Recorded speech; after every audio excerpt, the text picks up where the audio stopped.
Well, my name is Samantha. I'm from a site called Pop Horror. I cover all things horror and heavy music. So excited Cool. I to like chat all with that stuff. You got you. a lot of dolls behind you. I do. Oh, yeah, they're the children, Chucky crew. Okay, cool. I Yep. have a lot of toys in this room, but they're Batman. They're not Nice. necessarily scary. I do have some horror toys, but not in this room. Okay. What do you have? I have some they did like the Terror Tunes action figures, NECA Yeah. did. I have like a bunch of those. I don't know why I like those a lot, but I do. Yeah. I have like I have all the big guys, all the classic, Freddy and Jason and Yeah. I got them in my corner over there. So congrats on several new singles, but especially Vindicate. It's such a good song. thank Um, you. yeah, you're welcome. It's one of those songs like from the second it starts, like kind of that carnival-esque intro. It just Sure. it just hits. Where did that song start for you? Well, so that like the Calliope music at the beginning, I take no credit for at all. That was our guitar player Jake, who he wrote the whole instrumental demo, and then sent it over, and it included that Calliope music, and it was inexplicable. I think honestly, he might have put it in there as just like a placeholder. Like I Oh don't know that wow. he thought ultimately it was going to be in the song, but as soon as I heard it.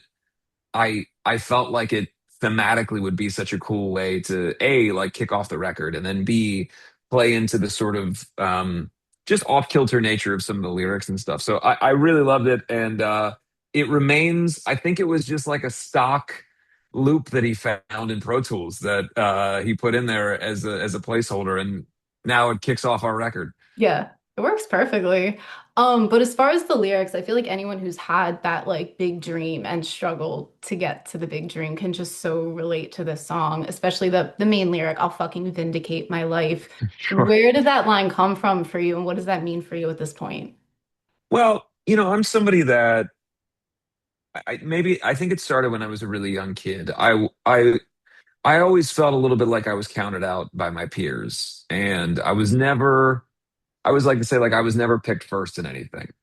I was kind of a chubby, weird kid who just liked to tell jokes, and like I was never, girls didn't talk to me. I was never picked first in any sports or anything. But I was an athlete, which was also very frustrating because I was a good athlete, but for some Oh, reason, I just wasn't socially popular, and so as a kid, I really developed this whole like very, very fuck you oriented mentality.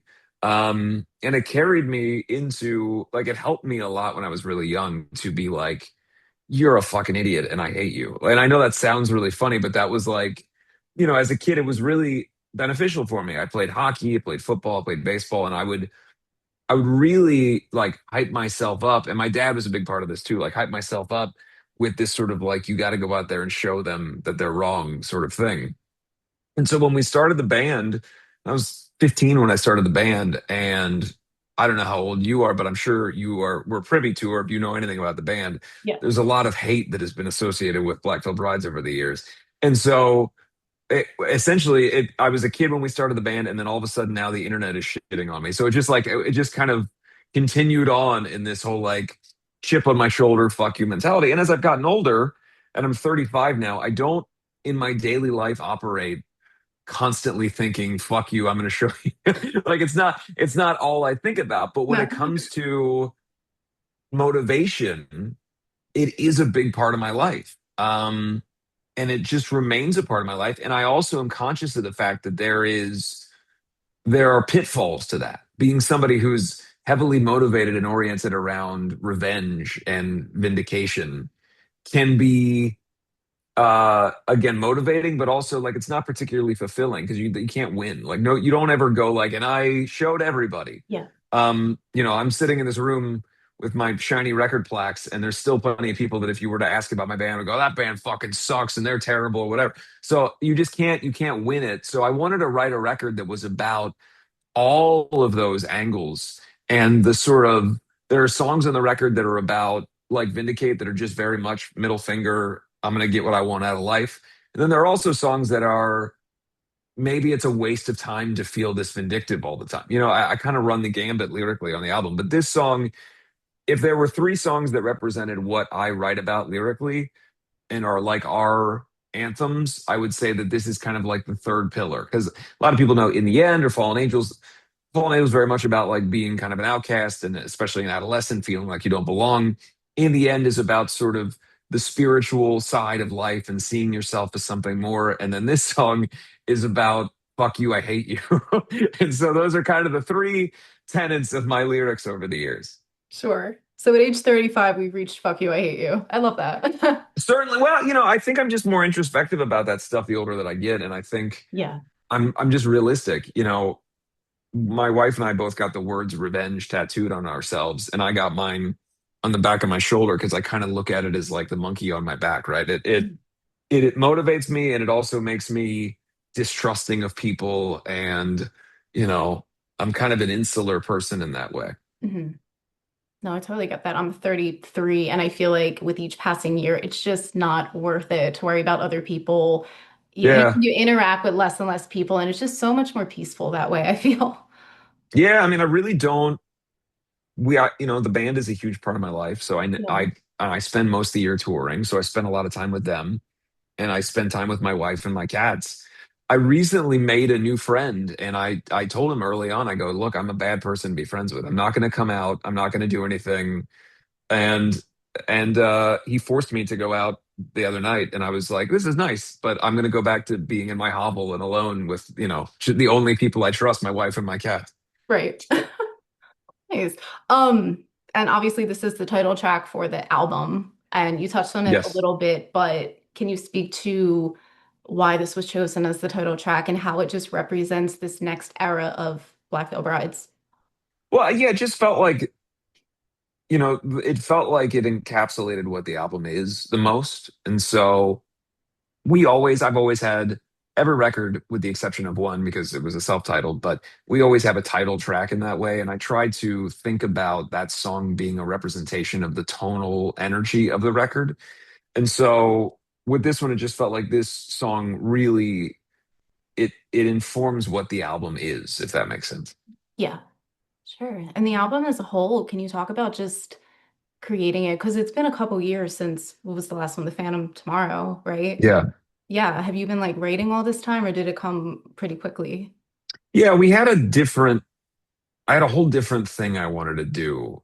It was about a year of writing on a kind of a more broad concept record that I just was uninspired by. You just get to a point when you go like, I don't think this is going to be great, and I want what we do to be great for us. If other people like it or don't, that's really not up to me. But if I look at what we do and go, this is the best we could do, and it's awesome, and I'm really proud of it, then I feel like it's worth doing. And I've had most of the records I've ever done in my life, I felt that way about. And the few times that I felt like, this is incomplete, those records don't stand out as some of the best stuff in our catalog. So it was really important to me that whatever we do, it's the best thing we could be doing. Mhm. And so it took a couple of years to really figure out what I wanted from a narrative perspective. And so by 2023, we were kind of really in earnest writing. And then end of 2024 is when all the material really came together and we tracked the record throughout 2025. Sure. Is there, aside from the songs that are out, is there like one or two that you just can't wait for the fans to hear? Yeah, I mean, I think all of them. I think Cut, which is like kind of one of the more grand songs on the record. I think it's one of the best songs we've ever done. I'm really, really excited about it. So that one and really all of them.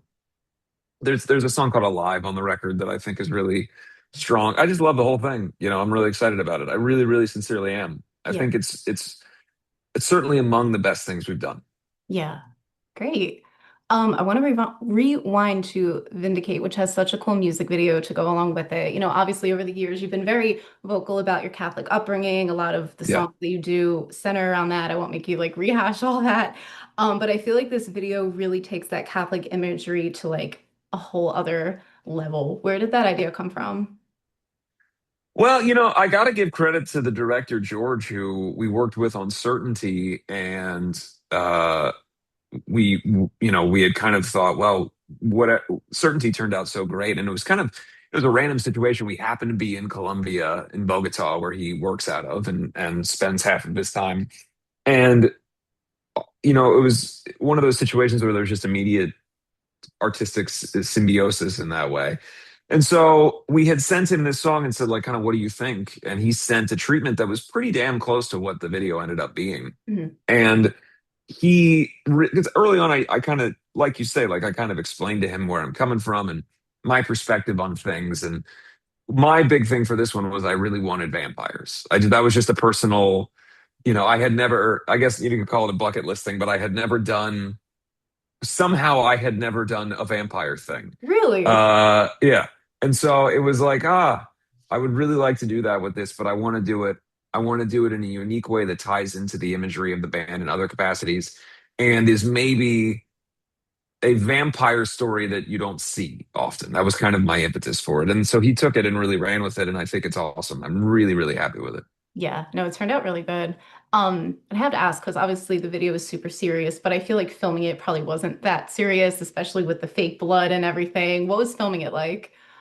It was incredible. But I will say, I want to give credit. I haven't had a chance to talk about this, and I don't want to go too much into detail, but our rhythm guitar player Jinx had kind of a medical issue the night before the video shoot and really was in a rough way and pulled it together, came in, shot the whole video. You would never know that he was struggling. And he's all good. There's no worry there, but he's dealt with epilepsy his whole life and was having some real severe issues before the video. And so my biggest standout memory of it is just being so proud of, you know, the resolve within the band and, Jinx taking it to where he was like, I'm coming in, I'm doing it, I'm going to kick ass. And he did. And so I want to just kind of note that because I think that that was pretty incredible. Apart from that, anytime that I get to get covered in fake blood is always a good day. I don't know if you've noticed, but it's been a trend from my very first music video in Knives and Pens getting covered in blood as a teenager. For whatever reason, I'm a big fan of fake blood. So it's the second video on this cycle where that's the case with bleeders as well. Yeah. So yeah, fun time, great experience. It was a pretty quick shooting day, all things considered, but we really enjoyed it. Yeah. Keeping it consistent with the blood 15 years later. Yeah, absolutely. Yeah. And at the end, you do this creepy ass smile with the blood dripping down. Was Sure. that planned or did that just come in the moment? I think I just did that. I like to think that I'm pretty good at being creepy. You know, contextually that maybe doesn't make sense. I enjoy, I grew up watching horror movies and stuff, so I like being able to be kind of villainous in a way and on camera. So that was fun. Yeah. Cool. You led perfectly into my next question. I have to ask you about Bleeders. I'm a huge Sweeney Todd nerd. I've seen that movie Oh, good. 50,000 times. What was it like to step into such an iconic character? And are you like a secret theater kid?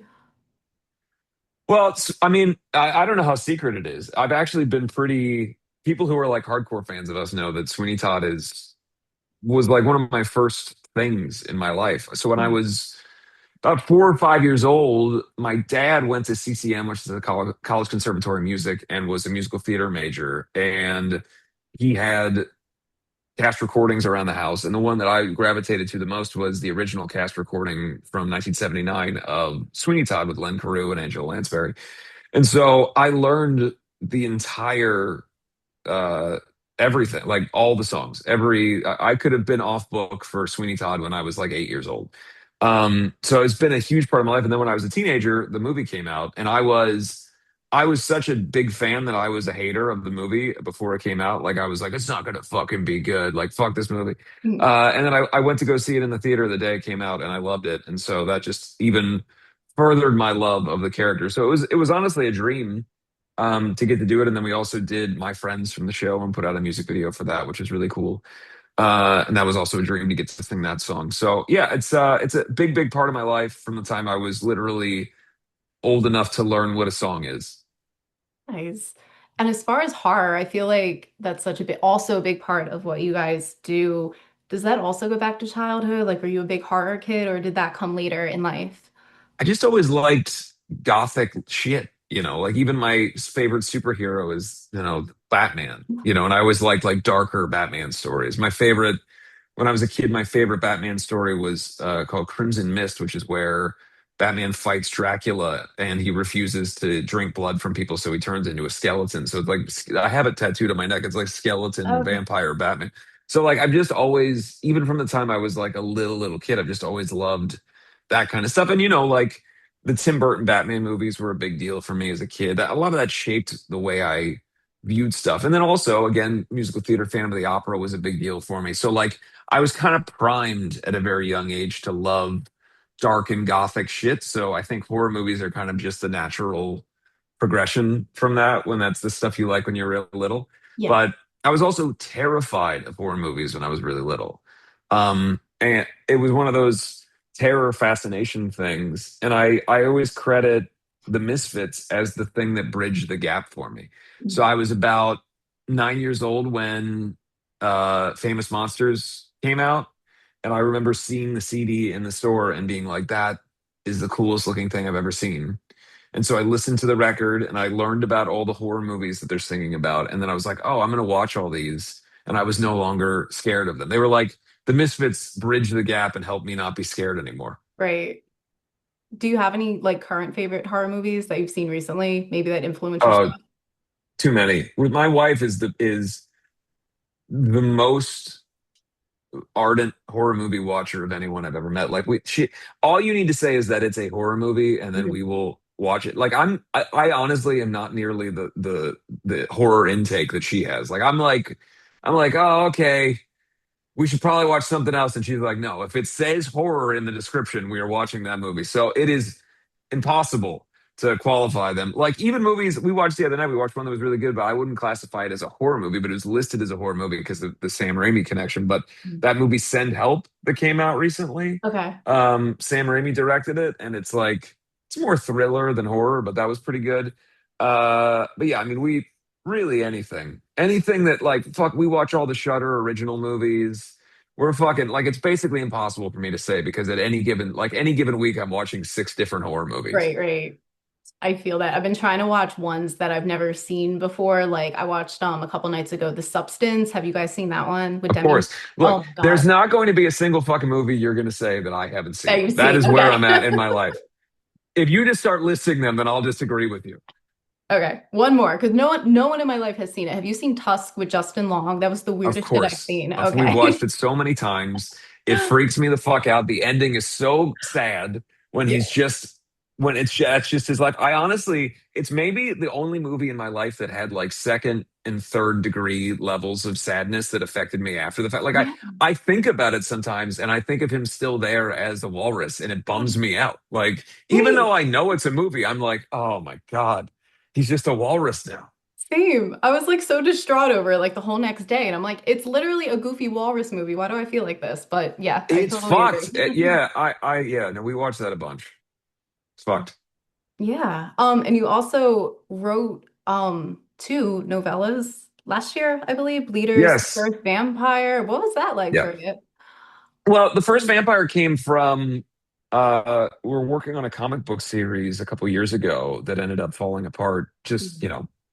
contract stuff. But that was initially going to be the prequel to comic series. And so we kind of figured, well, we might as well just release it as is as a novella. And then that became really exciting to be like, hey, maybe we could take some of these characters that exist, public domain characters, whether it's Sweeney Todd or whatever else, and basically do what my version of these stories would be. And so Bleeders is the same way, and we've got Revenger coming, which is from the record, and it's a lot of fun.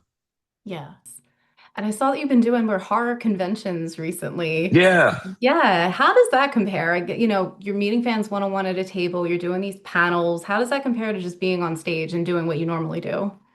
I love it. I also can't shut up like as a person, so it's a great opportunity for me to go yap for a couple days. Right. But I'm also like I'm such a fan of that stuff that I end up buying. Like I always think it's funny. Like a lot of these people that go to these things could give a fuck about that. Like they're just there, and it's no offense. Like I get it. Like they're there. They got a paycheck or whatever. But like I walk around like me and my tour manager and security guard will do rounds like all day because I got to see what I'm gonna buy. Like I buy so much shit at these fucking things. Yep. So if you go to one, you'll catch me walking around, and people are like, "Oh, why are you away from your table?" I go like, "I'm fucking. I like this shit. Like I'm Right. actually here as a fan. That's why I do it." Yeah, I want to shop. Do you ever Yeah, I'm like, so bummed. I forgot there was the last one I was at. There was this mask that I wanted to buy, and I keep thinking about it because I fucking forgot to get it. oh my God, what was the mask? It was Batman. It was like it was. I have every Screen Lineage mask from every movie, and I don't have Michael Keaton's mask from The Flash. And so I'm looking to get one of those, and it's very hard to find. And this guy Mm. had one, and I fucking forgot to buy it on the last day. Oh my God. Are there ever like other celebrity actors there that you like geek out over?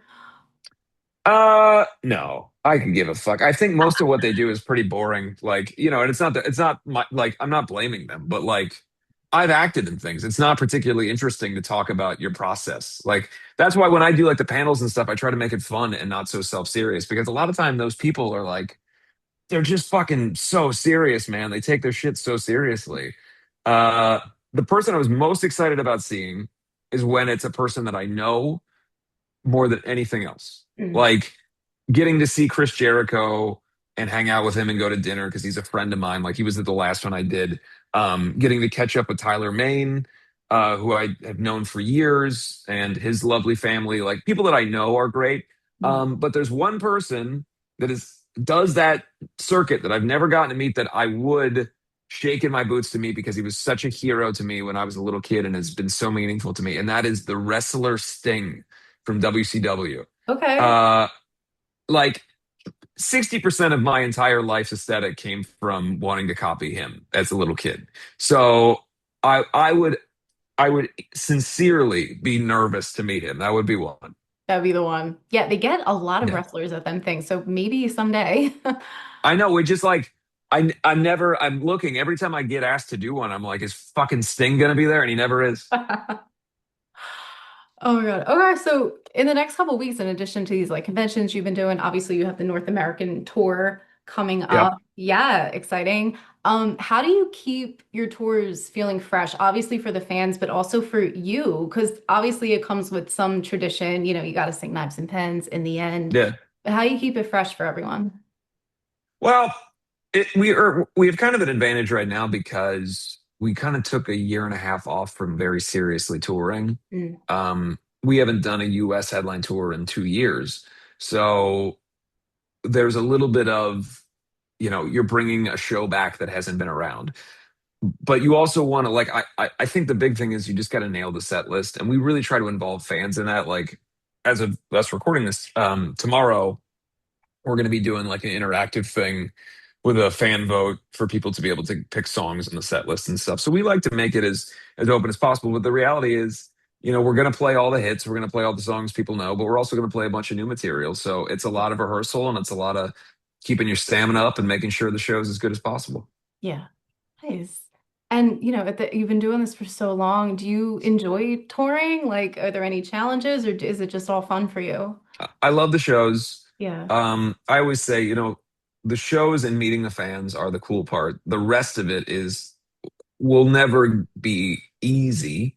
We are very fortunate that we have a very comfortable situation. I'm not sleeping in a car or a van or whatever. Yeah. Uh, so even in a comfortable way, touring is hard in a way that people don't necessarily understand. But I'm just one of those people that it's like I look at my peers and sometimes people bitch and moan about it so much, and I'm like, it feels like getting elected to be president and then complaining that you don't want to wear a tie. Like it just seems like if you're lucky enough to get this, just fucking do it. You know what I mean? Like it's such a cool way to live your life and it's such a fortunate thing to have that I go play shows for a living. Like there's definitely pitfalls and challenges, but I'd Sure. rather do it than not do it. Yeah. Yeah. I feel like some people get this platform and then it's just like there's no gratitude. I don't know if you follow the whole like Chappell Roan thing. Yeah. If you know who she I is. mean, I Very just don't weird. know. Yeah. All that stuff I never know because I feel like also the internet is such a fucking wasteland of people ready to tear somebody down, Yeah. you know? So I don't know her. I don't know. I certainly know that I have never been in a position of everyone agreeing that I'm the greatest thing in the world all of a sudden. Right. And I don't know how I would have handled that if I was 22 years old and the entire world was like, yeah, because I was 22 years old and people were acting like I was committing war crimes by releasing my music. So, like, I had a very different experience. Yeah. How dare you follow your passion? Yeah. And as a whole, going off of that, I feel like your energy on stage has definitely like evolved, matured since like those early Warped Tour days. Yeah, I'm not starting fights every show. Yeah, if there was a heckler in the crowd, would you still have the urge to go in there, or is that like not a thing anymore? I don't know. I don't, what I learned is there's a limit because I was sincere in my efforts to try to defend the band and defend our fans. And then there's a line of demarcation where once you get to a certain size, it becomes cartoonish and people are doing it to intentionally get a rise out of you, right? People are coming to the show who are fans and going, I'm going to get Andy to come jump into the crowd or whatever. And so, I started realizing that I was becoming a little bit of a caricature of myself. And so I was able to kind of tone that. Plus, the other thing is I was drunk 24 hours a day in those days. So it's a little different now. I've been sober for a decade. And so, like, it's a lot harder for me to get like blind angry. When I was blacked out drunk on stage, it was very Right. easy to get me to be very pissed off. Yeah, much calmer now. Sure. Yeah, something I wanted to touch on. I saw that TX2 is going to be on this tour with you, and you Hmm. guys collaborated on the song "The End of Us," which is really good. I feel like in the scene, which you're so obviously familiar with, artists can get really strong reactions from people, positive or negative. Yeah. And I really respect you for, I guess, like not listening to the online noise about artists who might be getting a negative perspective, if that makes sense. Yeah. Can you speak to that and just maybe like Well, I was that. I you were don't. that, yeah. I and I still deal with that. Yeah. The reality is, I saw people saying things using my name to be like, "Oh, you wish you were Andy Biersack or whatever." And I didn't like that, so I said something about it. I didn't know anything about him or the music or whatever. And through that, I got to know him a little bit, and I've never seen anyone work that hard on building what they're building.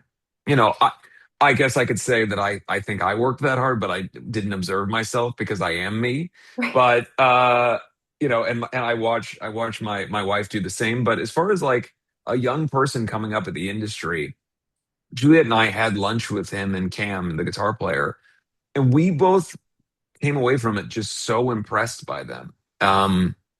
Just a great mind for this. And like not just marketing, like sincere care about the art and the fans and the message with no bullshit. Now, would I do some of the clickbait shit that he does? No. Uh, but I can't hate on it because he's fucking a genius at it and it works. And I've spoken to him about his methodology and he's really fucking good at it. Mhm. So we have different methods. So in that way, it's not the same situation, but in the way of he's just trying to live his dream and work his dream, Yeah. and people fucking lose their mind about it. Yeah. Uh, I have to side with the person who's trying their best to make something of himself. Yeah. Sort of the underdog. I totally respect you for doing that, and I'm excited to see him live. Um, Yeah. yeah. Going off of that, you mentioned like the clickbaity stuff. Have you like leaned into the whole social media necessity, I guess, of being in a band in 2026, like the TikToks and stuff, or is it still kind of like not your thing? I do it in my own way. Yeah. I refuse to do anything that I find to be aggressively embarrassing. And like I'm just not gonna fucking like sit there and pretend that I'm listening to you do a verse on my song and like like all that stuff. Like it's just I watch that stuff and it makes me want to die. So like I won't do that. But I will do what I've always done, which is just be myself on things. And I've been making fucking, I made YouTube videos and skits and stuff when I was a teenager. I view all this kind of the same way. So I don't really have a button on like, oh, I'm too self-serious. Obviously, that's not the case. I do a weekly comedy podcast. I will go, like I do TikTok lives. I think that that's fun, but it has to be how I like to do it. I won't do things that make me feel like I'm being insincere to myself. Right. So no like TikTok dances anytime soon or I did a while back. I did like a I did a series of videos when I first made my TikTok of doing all the things you're supposed to do on TikTok. And that was pretty fun because I kept obscuring the camera. So I'd be like, here's my dance. And then the phone would fall over and you wouldn't be able to see me doing the dance or whatever. So like yeah. I liked fucking around with the format that way. That would be the only way I'd do it is if it's in my very specific sense of humor. Right, right. Cool. Andy, we got like a month until Vindicate comes out. Any final words on the album? Anything you hope people feel, experience as they listen to it and walk away from it? Well, the truth is every artist always says, "Oh, this is the best thing we've ever done." And I think that we sincerely believe that because you have to work so hard on something, you have to think this is so great to release it. But I will say that I think objectively, this is the most complete album that we've made in a very long time. And I do think that it will rank among the best things we've done. I'm Mhm. not going to take away from people's childhood experiences of hearing Wretched and Divine for the first time and try to compare that to what this would be. But I sincerely believe that we're a better band now than we've ever been. And I had more fun making this record than I've ever really had. And I think it's already opening a lot of new horizons for us. And it's very fun to be at this stage in the band's career and to still be sort of a new band for a lot of people is a pretty fun position to be in. So um, it's very cool. I'm excited, and I think it's one of the best things we've ever done, and I mean that sincerely. So hopefully people agree. Yeah. What do you think makes it the best? Do you think just like having fun doing it? It's just good, man. It's a good record. I don't know what to say. I think it's a really fucking good record, and Yeah. we did a good job on it. There have been moments in my career where I went, that's not that great. But this one I feel really confident in and sincerely confident in. Cool. All right, Andy, that was really it on my end. Was there anything at all I didn't ask you that you just wanted people to know? No, I'm good. I look, I have every opportunity in the world to sit in this room and talk about myself, and today I did a lot of that, and this was one of my favorite ones. So thank you, Samantha. I appreciate you. I appreciate that. And I've been listening to you for a while, so I really Thank you. appreciate your time. I will be screaming Vindicate in the Philly audience in May. So Nice. very Excellent. Well, we'll excited. see you there. Awesome. Have a good day and Thanks, congrats on Samantha. everything. All right. Appreciate you. Okay. Bye. Bye.